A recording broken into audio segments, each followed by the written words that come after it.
Bien, bonjour, bonsoir à tous. Cette chaîne est destinée à toute personne qui aimerait se lancer dans la sécurité offensive et qui aimerait apprendre tout depuis les bases. Bien, comme je le dis toujours, nous allons commencer donc par les bases et de ce fait, nous allons itérer par des notions très basiques, donc en passant par l'algorithmie, le développement, puis ensuite attaquer des notions propres à la sécurité informatique. Donc, ce sera vraiment des itérations assez simples et assez ciblées sur le domaine de la sécurité. Donc, tout le contenu qui sera partagé sur cette chaîne est purement éducatif et n'est fait que dans l'optique d'éduquer, de sensibiliser, etc., etc. Donc, ce que nous allons faire maintenant, c'est que nous allons commencer d'abord par un petit cours en ce qui concerne l'algorithmie. Donc, ce ne sera pas vraiment un cours très détaillé, c'est juste, disons, un chapitre introductif pour pouvoir vous expliquer comment tout fonctionne et comment appliquer, comment aborder, appréhender les notions d'algorithmie sans forcément entrer dans du technique ou du purement informatique. Donc, nous allons donc nous rendre rapidement sur mon ordinateur où nous allons directement commencer à mettre en pratique certaines notions qui seront beaucoup plus faciles à assimiler pour des personnes qui ont par exemple fait des mathématiques. Mais ne vous inquiétez surtout pas si vous n'avez pas fait de mathématiques, ce n'est pas quelque chose de très compliqué à comprendre. Et donc, rendez-vous sur mon ordinateur. Bon, bien les gars, pour commencer, nous allons tout simplement passer par des petites notions d'algorithmie. Et pour ce faire, même une personne qui a par exemple des connaissances élémentaires en mathématiques peut s'en sortir. C'est littéralement des choses très simples à comprendre. Et nous allons directement commencer. Et je vais déclarer ce qu'on appellera ici une variable. En mathématiques, une variable, ça peut être x, y, z, etc. Donc ça peut être n'importe quoi, donc généralement une lettre. Donc bon, on va commencer par cela. Ici, par exemple, je vais déclarer une variable que je vais appeler x. Et je vais donner à x la valeur de 5, par exemple. Vous suivez? Si je vous dis, par exemple, que y est égal à x plus 1, quelle sera la valeur de y, selon vous? Eh bien, c'est simple, la valeur de y, y en minuscule, excusez-moi, la valeur de y, ce sera tout simplement 6. Parce que x vaut 5 et on l'ajoute en fait 1, donc ça fait 6. Donc y vaut 6. C'est des petites notions basiques d'algorithmie. Dans notre cas ici, x et y représentent ce qu'on appellera des variables. Et 5, donc ce que je fais ici, donc le 5 juste ici, et le x plus 1 représente les valeurs que prenne la variable. Vous suivez? Donc, le fait d'utiliser le signe égal représente une affectation. Donc, on affecte une valeur à des variables. On va reprendre. Ici, qu'est-ce que je vais faire? Je vais déclarer une variable y à qui je vais donner peut-être la valeur de 15. Et là, je vais dire par exemple que z est égal à 10. Vous suivez? Et je vais dire maintenant x est égal à y plus z. Si je veux savoir maintenant quelle est la valeur de x, genre je dois connaître maintenant la valeur numérique de x, qu'est-ce que je vais faire? Bah, x va tout simplement donner l'addition de y et z. Ici, y vaut 10, non, y vaut 15 de moins, et z vaut 10. Donc, on va tout simplement faire une addition. C'est un peu comme si on écrivait 15 plus 10. Je crois que c'est assez basique, mais c'est très compréhensible normalement parce que c'est quand même quelque chose de très élémentaire. Bien, on va passer un cran au-dessus. Donc, comme je l'avais dit, ici, x représente une variable. Ici, le 15 plus 10 représente la valeur de la variable. Et le égal ici représente ce qu'on appellera l'opérateur d'affectation. Parce qu'on utilise le égal pour affecter une valeur à une variable. Donc ici, qu'est-ce qu'on a fait? On a affecté la valeur de 15 plus 10 à la variable x. Bien, nous allons tout simplement continuer avec un petit exercice tout simple. Ce qu'on va faire simplement, c'est quoi? Je vais déclarer ici trois variables. Donc, je vais déclarer x. Je peux dire par exemple que x est égal à 5, encore une fois. Donc, bon, c'est assez redondant, mais bon, allons-y. Et y est égal à 5 également. Et je dirais ici que z est égal à 10. Ici, si on devait par exemple créer une valeur, une dernière variable que je vais appeler par exemple total. Notez qu'une variable, ça peut être aussi un nom, une chaîne de caractères, ce qu'on veut, vous voyez. Donc ici, je vais créer une variable qui va s'appeler total. Et qu'est-ce que je vais faire maintenant? Je veux que total représente en fait la somme de x, y et z. Je vais tout simplement faire total est égal à x plus y plus z. Vous suivez? Donc là, la valeur de total, ce sera quoi? On va tout simplement additionner x, y et z. Donc, ça va faire 20. Voilà. Donc, c'est un peu comme ça la notion d'algorithmie. Bon, c'est juste un début classique que je vous explique. C'est quelque chose de relativement simple. Ici, qu'est-ce qu'on fait? On crée une variable et on lui affecte tout simplement une valeur. Donc, ça peut marcher de différentes manières en algorithmie. Ici, nous n'allons pas directement commencer avec des programmes compliqués. C'est juste une introduction, je dirais. Parce que juste après, je vais vous demander d'installer quelques logiciels. Vu que là, on est sous Windows. Vous allez installer quelques logiciels avec lesquels on va s'exercer pour pouvoir aller en profondeur dans les concepts propres à l'algorithmie. Bon, ce qu'on va faire ici maintenant, c'est établir un peu, je vais essayer de vous expliquer un peu ce qu'on appellera ici des structures conditionnelles. Donc, des structures conditionnelles. C'est quoi une structure conditionnelle en fait? C'est le fait de conditionner quelque chose tout simplement comme si je disais si. Exemple, je déclare une variable qui s'appelle x, je dis que x est égal à 5. Puis, qu'est-ce que je fais? Je dis si x est égal à 5, alors je fais comme si on était dans la vraie vie par exemple. Si x est égal à 5, alors je dis par exemple à un étudiant, rends ta copie. Okay, rends ta copie. Donc, dans ce cas-là, si x est égal à 5, l'étudiant va faire quoi? Il va rendre simplement sa copie. Donc là, c'est une structure conditionnelle parce qu'elle est conditionnée par quoi? Elle est conditionnée par le fait que x est égal à 5. Donc, si x est égal à 5, alors l'étudiant fait quoi? Il rend sa copie. Vous suivez un peu? Donc, je vais prendre un autre exemple tout simplement et je vais déclarer une autre variable, x toujours. J'aime bien utiliser x. Donc, x est égal à 15 par exemple. Et qu'est-ce que je vais dire par exemple? Je vais dire, bon, si par exemple x... si x est...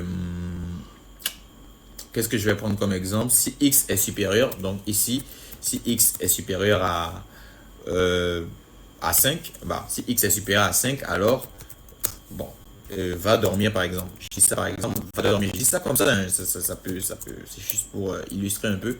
Je dis par exemple, va dormir. Sinon, donc, le sinon, c'est juste dans le cas où x n'est pas supérieur à 5. Donc, si x est inférieur à 5, sinon, ne dors pas. Vous voyez un peu, donc bon, c'est un peu un truc classique comme ça. La notion d'algorithmie, elle n'est pas très compliquée, mais si vous la comprenez depuis les bases, vous serez vraiment beaucoup plus à l'aise dans la programmation. Donc, voilà.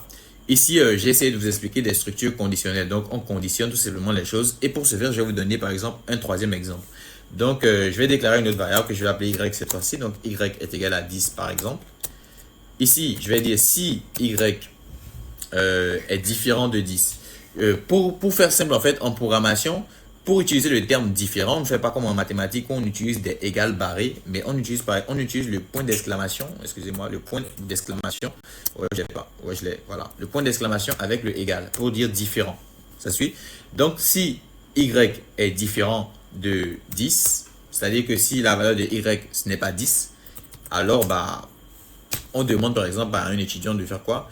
De dormir, simplement. Sinon, bah, il fait quoi? Ne dort pas. On va dire ça juste comme ça. C'est juste des exemples classiques, ça n'a vraiment rien de technique actuellement, donc c'est juste pour expliquer. C'est un peu comme si je disais à mon enfant, s'il est 6 heures, réveille-toi. Mais s'il n'est pas 6 heures, te réveille pas en fait. Genre, tu continues de dormir s'il n'est pas 6 heures. Donc, en gros, c'est un peu comme ça que ça fonctionne, les structures conditionnelles. Maintenant, je vais passer, je vais faire un petit récapitulatif, excusez-moi pour commencer. Donc, on reprend. J'avais dit que x, c'était quoi? X, c'était tout simplement ce qu'on va appeler des variables. Le fait d'écrire x égale à quelque chose, x, ça représente ici la variable. Je vais faire un exemple. Si je dis par exemple que x est égal à 10, ici, x représente la variable. Donc ici, la variable, donc là, ce qui peut changer. Et le 10 ici représente quoi? La valeur de la variable. La valeur de la variable. Ça suit? Et le égal ici représente quoi? L'opérateur d'affectation, parce que c'est le égal qui nous permet d'affecter la valeur à la variable. Vous suivez? Donc, on va faire un petit exemple encore, un dernier petit exemple. Donc, je dis par exemple que x est égal à 10. Y est égal par exemple à 5. Et je dis par exemple ici que z est égal à x plus... non, on a trop fait de plus. Donc, x fois 2 plus, non, plus y fois 5. Là, on est un peu montré d'un cran. Mais le truc à faire simplement, c'est de scinder cette opération normalement. Donc, ça donne quelque chose du genre. Ça veut dire tout simplement que x, que z de moins est égal à la valeur de x, c'est 10. Donc, ça fait 10. On va mettre des parenthèses pour mieux structurer l'opération. Donc, 10 multiplié par 2. Vous suivez? Et plus, auquel on additionne y, qui lui est multiplié par 5. Donc, je vais mettre des parenthèses aussi. Y multiplié par 5. Donc voilà, donc là maintenant le calcul il est facilement faisable. Excusez-moi, la valeur de y ici c'est 5. Donc on met les 5. Donc là ça fait 5 fois 5, 25. Et de l'autre côté 10 fois 2 ça fait 20. Donc ici la valeur de 20 de z de moins c'est quoi? Ça va être tout simplement 20 plus 25. Et vous allez tout simplement faire le calcul. Donc on déduit tout simplement que la valeur de z 20 plus 25, 20 plus 20 ça fait 40, plus 5 ça fait 45. Donc voilà, ça fait tout simplement 45. Voilà. Donc c'est un peu comme cela que ça va fonctionner. Globalement, là je n'ai fait que passer sur des notions de variables et de conditions. Sachez qu'il y a pas mal de notions en fait qui existent en programmation. Donc on a aussi ce qu'on appellera des boucles. Vous suivez? Je vais vous donner un exemple de boucle par exemple. Donc ici je vais dire par exemple les boucles. Excusez-moi. Les boucles. Pour les boucles, ça fonctionne comment?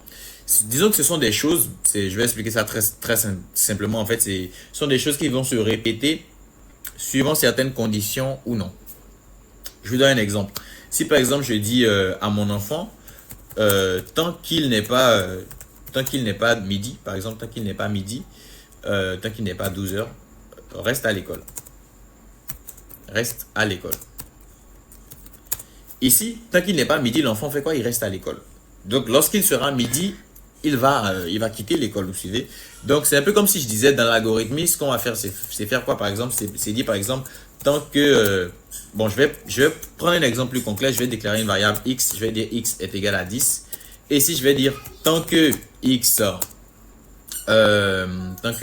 par exemple, est...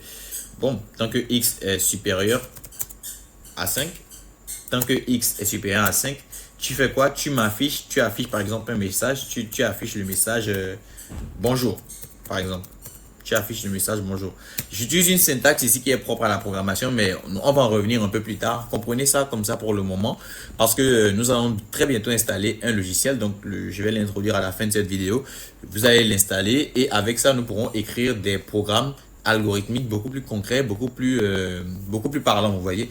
Donc ici, tant que la valeur de x est supérieure à 5, ici x vaut 10, donc x est 10 est supérieur à 5. Donc tant que la valeur de x est supérieure à 5, qu'est-ce qui va se passer? On va afficher le message bonjour. Donc ce message va s'afficher tout simplement en boucle. Parce que la valeur de x c'est 10, donc ce message va s'afficher à l'infini. Vous suivez? Donc voilà. C'est à peu près comme ça qu'avec les boucles, basiquement en fait, donc je l'explique juste basiquement, c'est à peu près comme ça que ça va fonctionner. Donc je vais reprendre un peu, en ce qui concerne les conditions, comme je l'avais dit, on pouvait conditionner quelque chose en utilisant par exemple, si je dis par exemple, si x égale à 20, si x égale à 20, bon, si x égale à 20, alors bonjour. Sinon, bonsoir. Voilà. Donc ici, x, il vaut quoi? Il vaut 10. Donc x n'est pas égal à 20 dans ce cas. X n'est pas égal à 20. Donc on ne pourra pas dire bonjour. Vous suivez? Donc je vais essayer de formater ça un peu comme ceci. Pour que ça soit plus clair dans vos yeux. Donc si x ici n'est pas égal à 20, on va tout simplement faire quoi? Dire bonsoir. Ici, la valeur de x, c'est 10. X n'est pas égal à 20, donc on ne peut pas écrire bonjour. Donc on va écrire tout simplement bonsoir. Donc ce sera normalement la fin de cette vidéo. Ce que je vais vous demander de faire, c'est de vous rendre en fait sur par exemple un navigateur, de vous rendre par exemple sur Chrome pour ceux qui sont sur Windows et d'aller télécharger le logiciel AlgoBox. AlgoBox. Parce que j'ai pas forcément envie de faire une vidéo à l'installation du logiciel AlgoBox parce que je pense que je l'ai. Je vais essayer de voir. AlgoBox, ouais, je pense que je l'ai. C'est à ça que ressemble ce logiciel. Donc, vous pouvez aller l'installer. Donc, vous allez l'installer. Voilà, c'est à ça que ressemble le logiciel AlgoBox. Donc, ce qu'on va faire, c'est que nous allons utiliser ce logiciel-là pour débuter en algorithmie étape par étape. Et avec cela, vous allez apprendre les notions de variables. Donc, voilà. Donc, vous allez beaucoup plus mettre en pratique les variables et les algorithmes. Donc voilà, pour le moment, c'est tout pour cette première vidéo. Je vous conseille donc de vous abonner et de rester attentif pour la prochaine vidéo parce que ça va envoyer vraiment du lourd et on va essayer d'évoluer très rapidement pour atteindre au plus vite l'objectif que l'on s'est fixé ou l'objectif que vous vous êtes fixé si votre objectif c'est d'aller beaucoup plus vite dans le domaine de la programmation.